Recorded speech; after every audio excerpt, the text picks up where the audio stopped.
நண்பர்களுக்கு வணக்கம். நான் உங்கள் Emmanuel. Apple MacBook bro M5 அதோட டிஸ்அட்வான்டேஜ் அண்ட் அட்வான்டேஜஸ் பத்தி தான் இந்த வீடியோவில் நம்ம டிஸ்கஸ் பண்ண போறோம். அதோட மெயின் அட்வான்டேஜ்னு பாத்தீங்கன்னாக்கா அதுல இருக்கக்கூடிய அந்த M5 சிப்செட் தான். ஆப்பிள் வந்து இதுல பயங்கரமான இம்ப்ரூவ்மெண்ட் இருக்கும் அப்படிங்கிற மாதிரி தான் சில கிளைம்ஸ் முன்வைக்கிறாங்க. அதிகமான அந்த இம்ப்ரூவ்மெண்ட் எந்த இடத்துல இருக்க போகுதுன்னு பாத்தீங்கன்னாக்கா ஏஐ பெர்ஃபார்மன்ஸ்ல தான். மேசிவ் ஏஐ பெர்ஃபார்மன்ஸ் கண்டிப்பா இந்த M5 சிப்செட்ல நம்மளால எக்ஸ்பெக்ட் பண்ண முடியும். M4 உடன் ஒப்பிடுகையில கிட்டத்தட்ட 3.5x டைம்ஸ் வந்து இது பெட்டரா ஏஐ டாஸ்க் ஹேண்டில் பண்ணும் அப்படிங்கிற மாதிரி தான் அவங்க வந்து சொல்றாங்க. அந்த அளவுக்கு பவர்ஃபுல்லா இருக்க போகுது. 16 கோர் நியூரல் இன்ஜின் வந்து அதுல வந்து யூஸ் பண்ணிருக்காங்க. இது தவிர்த்து 10 கோர் GPU வந்து இருக்க போகுது.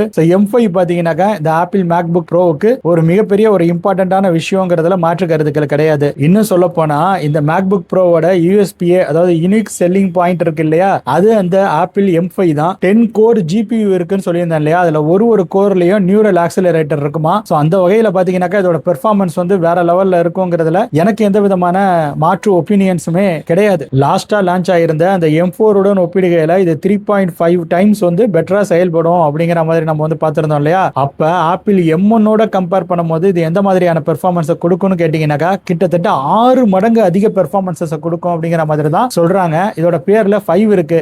ஒரு சீரிஸின் போதும் M1 M2 M3 M4 இருக்கு இல்லையா, ஒரு தடவைக்கும் அவங்க வந்து ஒரு மடங்கு இம்ப்ரூவ்மெண்ட் கொடுப்பாங்க அப்படிங்கிற மாதிரி நம்ம வந்து பார்த்துட்டு இருந்தோம்னாக்கா இந்த M5 பொறுத்த வரைக்கும் 6 மடங்கு இம்ப்ரூவ்மெண்ட் M1 ஓட கம்பேர் பண்ணும்போது இருக்க போகுது. சோ அந்த வகையில எல்லாம் பாத்தீங்கன்னாக்கா இது வந்து ஒரு வேற லெவல் அப்கிரேட் அப்படிங்கிற மாதிரி தான் சொல்லணும். நீங்க எத்தனை பேர் வந்து இந்த M5க்காக காத்துட்டு இருக்கீங்க அப்படிங்கறத மறக்காம கமெண்ட் செக்ஷன்ல போடுங்க. சோ இந்த ஆப்பிள் மேக்புக் ப்ரோவோட first point massive AI performance தான். அடுத்த பாயிண்ட் முக்கியமா நம்ம கவனிக்க வேண்டியது என்னன்னு கேட்டீங்கன்னாக்கா அந்த பேட்டரி கன்சப்ஷன், ஐ மீன் பவர் கன்சப்ஷன், அந்த பேட்டரி பேக்கப் எந்த அளவுக்கு இருக்கு அப்படிங்கிற மாதிரி பார்க்கணும். ஆப்பிள் என்ன கிளைம் பண்றாங்கன்னாக்கா கிட்டத்தட்ட 24 ஹவர்ஸ் வந்து கிளைம் பண்றாங்க. இந்த லேட்டஸ்ட் மேக்புக் ப்ரோங்கிறது மேக்புக் ப்ரோன்னு நம்ம சொன்னாலும் இந்த லேப்டாப்போட அப்படியே கம்பேர் பண்ணிக்க வேண்டியதுதான். வேற எந்த லேப்டாப்பா இருந்தாலும் 24 ஹவர்ஸ் பேட்டரி பேக்கப் கொடுக்குமாங்கிறத நீங்க பாத்துக்கோங்க. அதுவும் நீங்க வந்து கண்டினியூஸா ஏதாவது டாஸ்க் வந்து புஷ் பண்ணிட்டே இருக்கீங்கும் போது அதெல்லாம் இந்த அளவுக்கு பவர் கன்சப்ஷன்ல பெட்டரா செயல்படுறதுக்கு வாய்ப்பே கிடையாது. 24 ஹவர்ஸ் அவங்க சொல்லியிருந்தாலும் 15 ஹவர்ஸ் கிடைச்சா கூட இல்ல 10 ஹவர்ஸ்க்கு மேல கிடைச்சா கூட அது வந்து மிகப்பெரிய விஷயம் தான். டிஸ்பிளேவோட அந்த பீக் பிரைட்னஸ் கூட அவங்க வந்து இன்க்ரீஸ் பண்ணிருக்காங்க. அப்படி நீங்க பார்த்தாலும் இந்த 24 ஹவர்ஸ் பேட்டரி பேக்கப்ல அட்லீஸ்ட் 50% கிடைச்சா கூட அது ரொம்ப அதிகம் அப்படிங்கிற மாதிரி தான் நான் வந்து சொல்லுவேன். நார்மலா மொபைல் போன்ல இந்த பீக் பிரைட்னஸ்க்கு அதிக முக்கியத்துவம் கொடுப்பாங்க. ஏன்னா அதெல்லாம் நம்ம வெளியே எடுத்துட்டு தான் சுத்திட்டு இருப்போம், வீட்லயே வச்சிட்டு இருக்க போறது கிடையாது. டேப்லெட் அதே மாதிரி லேப்டாப்ல எல்லாம் பாத்தீங்கன்னாக்கா அந்த டிஸ்பிளேவோட பீக் பிரைட்னஸ்க்கு பெரிய அளவுக்கு இம்பார்ட்டன்ஸ் கொடுக்க மாட்டாங்க. ஏன்னா அதெல்லாம் வந்து இன்டோர்ல தான் பெரும்பாலும் யூஸ் பண்ணுவாங்க அப்படிங்கிற மாதிரியான ஒரு நினைப்பு வந்து இருக்கு. பட் இவங்க என்ன சொல்றாங்கன்னாக்கா நாங்க வந்து டிஸ்பிளேல 1600 நிட்ஸ் பீக் பிரைட்னஸ் கொடுக்குறோம், நீங்க அவுட்டோர்ல கூட வச்சு யூஸ் பண்ணலாம் அப்படிங்கிற மாதிரி தான் சொல்றாங்க. நிஜத்துல இதெல்லாம் சாத்தியமாங்கிறது மேக்புக் ப்ரோ நம்ம கையில கிடைச்சதுனாக்கா நம்ம வெட்ட வெயில்ல இந்த மாதிரி வெயில் உச்சத்துல அடிச்சிட்டு இருக்கும் போது எடுத்து வச்சு செக் பண்ணலாம் அது ஹீட் ஆகுதா இல்லையாங்கிறத. கண்டிப்பா ஹீட்லாம் ஆகும். அந்த அளவுக்குலாம் நீங்க வந்து ஓவர் எக்ஸ்பெக்டேஷன்ல இருக்காதீங்க. என்னதான் அது வந்து ஆப்பிளோட ப்ராடக்டா இருந்தாலும் அது வந்து ஒரு மேக் புக்கா இருந்தாலும் நீங்க வந்து ஹீட்டிங் இஷ்யூலாம் இருக்குங்கிறத வந்து மறந்துடாதீங்க. அண்ட் அது மட்டும் இல்லாம நான் சொல்ல வர்றது என்னன்னாக்கா லேப்டாப்னு எடுத்துட்டாலே இப்ப நார்மலா நம்ம எக்ஸ்டர்னல் GPUலாம் அதுல இருக்குங்கும் போது அது கண்டிப்பா ஹீட் ஆக தான் போகுது. அதுக்காக தான் கூலிங் பேட் மாதிரியான விஷயங்களை நம்ம யூஸ் பண்றோம். அதோட பெர்ஃபார்மன்ஸையும் இதோட பெர்ஃபார்மன்ஸையும் நம்ம கம்பேர் பண்றோம். அப்படி நம்ம சைட் பை சைடு கம்பேர் பண்ணும்போது இதோட பெர்ஃபார்மன்ஸுக்கு இதுல ஒரு ஹீட்டிங் இஷ்யூ இருக்குனாக்கா அது வந்து ஒரு சாதாரண ஒரு விஷயமா தான் எனக்கு வந்து ஃபீல் ஆகுது. நம்ம வந்து கூலிங் பேட் மாதிரி ஏதாவது ஒரு விஷயத்தை வந்து யூஸ் பண்ணிக்கலாம். இவங்க சொல்ற கிளைம் பிரகாரம் இது 24 மணி நேரம் பேட்டரி பேக்கப்லாம் கொடுத்ததுனாக்கா இது வந்து வேற லெவல் அப்கிரேட் தான். கண்டிப்பா நானே மேக்புக்கை வாங்கிட்டு ஓடிடுவேன். ஆனா மேக்புக் வாங்குறதுல என்ன ஒரு பிரச்சனை இருக்குனாக்கா அது டிஸ்அட்வான்டேஜஸ்ல வரும். முதல்ல நம்ம அட்வான்டேஜஸ் பார்த்துருவோம். சோ மேசிவ் ஏஐ பெர்ஃபார்மன்ஸ், அதுக்கப்புறம் பாத்தீங்கன்னாக்கா exceptional battery life. So battery லைஃபும் மாசா தான் இருக்க போகுது. டிஸ்பிளே குவாலிட்டியும் சூப்பரா தான் இருக்க போகுது. அண்ட் டேட்டா டிரான்ஸ்ஃபர் ஸ்பீட் எப்படி இருக்கும் அப்படிங்கிற மாதிரி கேட்டீங்கன்னாக்கா ஸ்டோரேஜுக்கு அவங்க கொஞ்சம் இம்பார்ட்டன்ஸ் எல்லாம் கொடுத்திருக்காங்க. ஸ்டோரேஜுக்கு இம்பார்ட்டன்ஸ் கொடுத்திருக்காங்கனாக்கா அவங்க 1 TB 2 TB எல்லாம் கொண்டு வந்து பட்ஜெட்ல கொடுக்க போறது கிடையாது. அவங்களுடைய அந்த பேஸ் வேரியன்ட்டே பாத்தீங்கன்னா ஹை பிரைஸ்ல தான் வந்து லான்ச் ஆக போகுது. இங்க ஆப்பிள் என்ன சொல்றாங்கன்னாக்கா 120 Gbps ல இருந்து 150 Gbps குள்ள இதோட யூனிஃபைடு மெமரி பேண்ட்வித் இருக்கும் அப்படிங்கிற மாதிரி சொல்லியிருக்காங்க.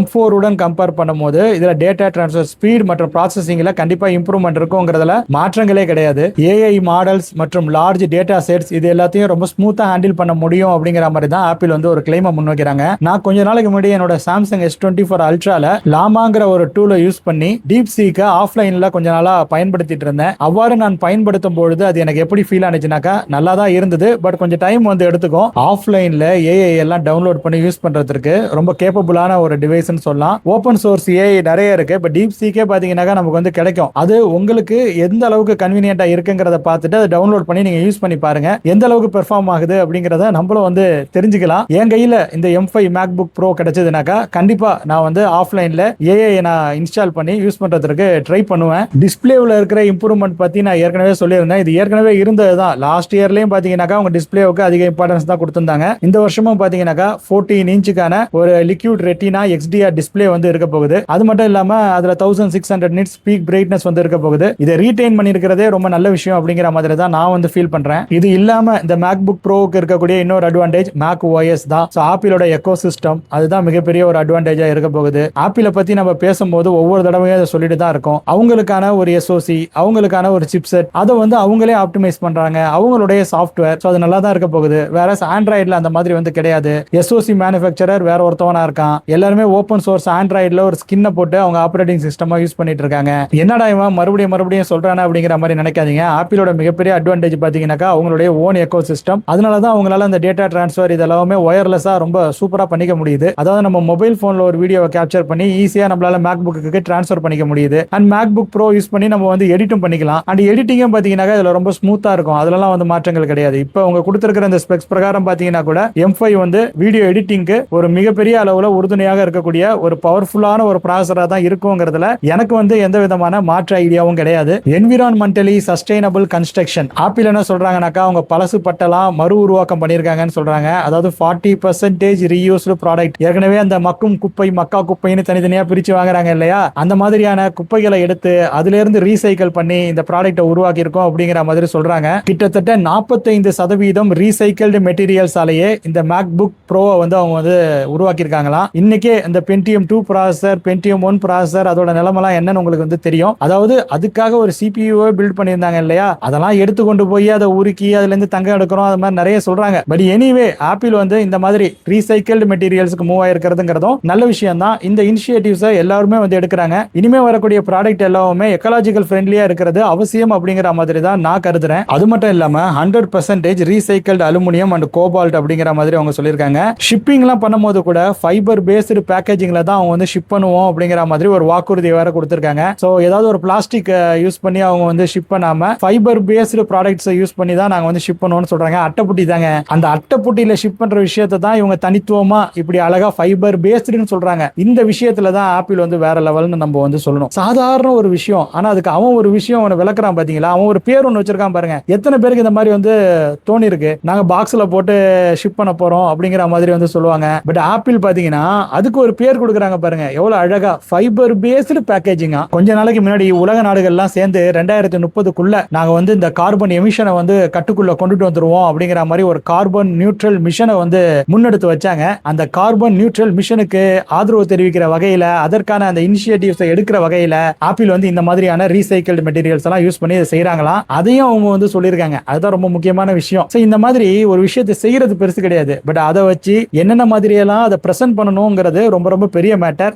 அந்த வகையில ஆப்பிளை பார்த்து நிறைய பேர் கத்துக்கணும். தம்பி கிட்ட நிறைய கத்துக்க வேண்டியது இருக்குது ஆப்பிள் கிட்ட. ஏன்னா அவன் வந்து ஒரு சாதாரண சிம்பிளான ஒரு விஷயம் எல்லாமே நடந்துட்டு இருக்கும். எல்லா மொபைல் போன்லயும் அதுதான் இருக்கும், எல்லா லேப்டாப்லயும் அதுதான் இருக்கும், எல்லா பேட்லயும் அதுதான் இருக்கும். ஆனா அவன் சொல்றது பாத்தீங்கன்னா வித்தியாசமா இருக்கும். அதுல ஆப்பிள் வந்து ஒரு தனித்துவம் தான். இது வரைக்கும் நீங்க அட்வான்டேஜஸ் பார்த்துட்டு இருந்தீங்க. இப்ப டிஸ்அட்வான்டேஜஸ்க்கு வருவோம். No exterior or interior redesign அப்படிங்கிற மாதிரி சொல்லலாம். இன்டீரியர் கூட ரீடிசைன் ஆயிருக்குது, எக்ஸ்டீரியர் தான் ரீடிசைன் ஆகல. அதே மாதிரியான ஒரு டிசைன் லேப்டாப்ல என்ன பண்ண முடியும். லாஸ்ட் இயர் அவங்க M4 யூஸ் பண்ணி எப்படி ஒரு MacBook Pro லான்ச் பண்ணியிருந்தாங்களோ அதே மாதிரியே தான் 14 இன்ச்ல இதுலயும் ஒரு MacBook Pro லான்ச் பண்ணிருக்காங்க. இன்னும் ஒரு மிகப்பெரிய டிஸ்அட்வான்டேஜ் என்னன்னாக்கா, இதோட மேக்ஸிமம் மெமரியை, அதாவது RAM சைஸ் இருக்கு இல்லையா, அதை 32 GB கேப் பண்ணிருக்காங்க. 32 GB மேல நம்மளால வந்து போக முடியாது அதிகமா. அது ஒரு வருத்தத்துக்குரிய ஒரு விஷயம் தான். அது மட்டும் இல்லாம M5 Pro இருக்கு, M5 Max இருக்கு. அதெல்லாம் பாத்தீங்கன்னா 2026ல தான் லான்ச் ஆக போகுது. இப்போ இந்த வெறும் M5 தான் இவங்க லான்ச் பண்றாங்க. கம்பேரிட்டிவா பாத்தீங்கன்னா M4 விட M5 வந்து பவர்ஃபுல்லான ஒரு விஷயம் நம்ம சொன்னாலும் M5 Pro, M5 Max இதெல்லாம் பாத்தீங்கன்னா வேற லெவல்ல இருக்க போகுது. அதையும் இவங்க வந்து ஒரு ஆப்ஷனா கொடுத்திருந்தா நல்லா இருந்திருக்கும். அப்புறம் இன்னொரு முக்கியமான டிஸ்அட்வான்டேஜ் இருக்கு. அது இதோட பிரைஸ் தான். பிரைஸ் தெரிஞ்சுக்கிட்ட பிறகு M5 எங்களுக்கு போதும்னு நிறைய பேர் கையெடுத்து கும்பிடுவாங்க. அந்த மாதிரியான ஒரு பிரைசிங்கை தான் அவங்க வந்து பண்ணுவாங்க. இப்பன்னு கிடையாது, ஒவ்வொரு தடவையும் அவங்க பண்ற அந்த கூத்துங்கிறது இந்த மாதிரி தான் இருக்குது. பட் வேற வழி இல்ல. ஆப்பிள் வந்து ஒரு பிரீமியம் ப்ராடக்ட் அண்ட் அவங்க அதுக்கு தகுந்த மாதிரியான ஆப்ஷனும் இதெல்லாம் இருக்குங்கிற மாதிரி முன் வைக்கிறாங்க. ஏற்கனவே இந்த ஆப்ஷன்ஸ் எல்லாம் வேற வேற டிவைசஸ்ல இருந்தாலும் இவங்க அதுக்கு தனியா ஒரு பேரு கொடுத்து அதை வந்து முன் வைக்கிறாங்க.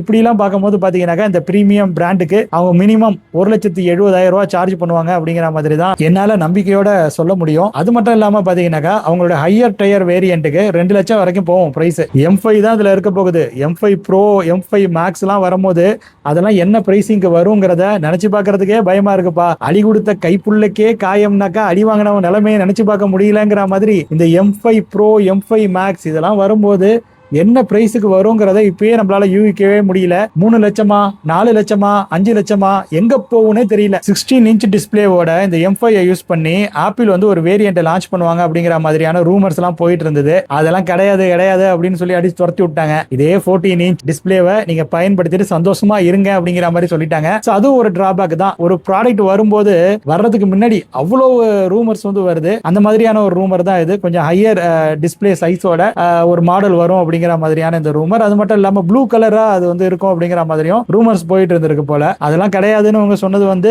சில பேருக்கு வருத்தமா இருக்கலாம். பட் நம்மளை பொறுத்த வரைக்கும் நம்ம இதை வாங்குவோமாங்கிறதே தெரியல. இவன் 1,70,000 ரூபாய்க்கு இந்த பேஸ் வேரியண்ட்டை கொண்டு வரும்போது இதெல்லாம் வாங்கலாமா வேணாமான்னு யோசிக்க வேண்டியது இருக்குது. ஸோ இப்படி இருக்கும் போது நமக்கு அது ப்ளூ கலரா இருந்தா என்ன, ரெட் கலரா இருந்தா என்ன, எல்லோ கலரா இருந்தா என்ன, M5 Pro வரட்டும், அதுக்கப்புறம் நம்ம வந்து பாத்துக்கலாம். இம்ப்ரூவ்மெண்ட் இருக்கா அப்படின்னு கேட்டிங்கனாக்கா இம்ப்ரூவ்மெண்ட் இருக்கு.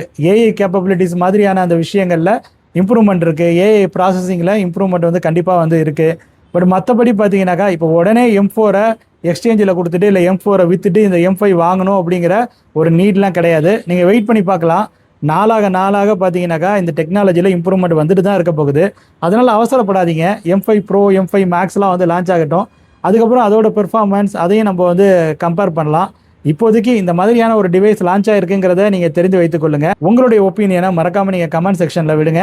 அண்ட் அவ்வளவுதான் இந்த வீடியோவை பொறுத்த வரைக்கும். இந்த மாதிரியான வீடியோஸ் அடுத்து வரக்கூடிய நாட்களிலும் வேணும் அப்படிங்கிற மாதிரி நீங்க நினைச்சீங்கன்னாக்கா நீங்க இந்த வீடியோவை லைக் செய்து கொள்ளுங்க. உங்க நண்பர்களுடன் பகிர்ந்து கொண்டு ஷேர் செய்து கொள்ளுங்க. மறக்காம நமது இமானுவேல் எக்ஸ்ப்ளோர்ஸ் யூடியூப் பக்கத்துக்கு சப்ஸ்கிரைப் மற்றும் ஃபாலோ செய்து வைத்துக் கொள்ளுங்க. பக்கத்துல இருக்கக்கூடிய அந்த பெல் பட்டனை கிளிக் செஞ்சு அதுல ஆல் எனேபிள் என்கிற ஆப்ஷனையும் நீங்க செலக்ட் செஞ்சு வச்சுக்கோங்க. வேறு பல இன்ட்ரெஸ்டிங்கான இன்ஃபர்மேஷன்ஸோட அடுத்தடுத்த வீடியோஸ்ல உங்கள் அனைவரையும் சந்திக்கிறேன். அதுவரையில உங்களிடமிருந்து விடைபெற்றுக் கொள்வது உங்கள் இமானுவேல். நன்றி, வணக்கம்.